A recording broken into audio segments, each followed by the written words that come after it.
Hello friend, કેમ છો બધા? મજામાં ને? આપણે આજે બાસ્કેટ બનાવવાના છે. એ બાસ્કેટ કેવી રીતે બને તે આપણે જોશું કે બે રીતના બાસ્કેટ બને છે.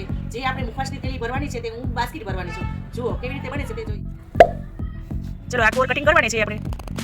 આખી ઉપરની જે કણેલી છે કટિંગ કરી લેવાની છે. કટિંગ કરી લેવાનું છે. પછી એમાં આપણે ચોકલેટ, ખારક ને પતાસા આવી રીતે નાખવાનું છે, 4-5 વસ્તુ.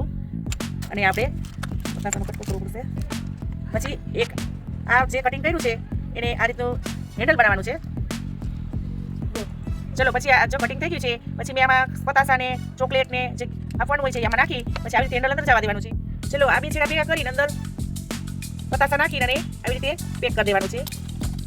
સ્ટેપલર 1, 2 ને 3 સ્ટેપલર, આ હેન્ડલ પાસે 2 ને કાંઈ. તો બીજું આ રીતનું છે કે આવી રીતે એક છેડો આમાં અંદર જવા દેવાનો છે, આવી રીતે પેક કરી દેવાનો છે. અને અહીંયા એક સ્ટેપલર અને અહીંયા સ્ટેપલર. ચલો આ બે રીતના મળી ગયા બાસ્કેટ.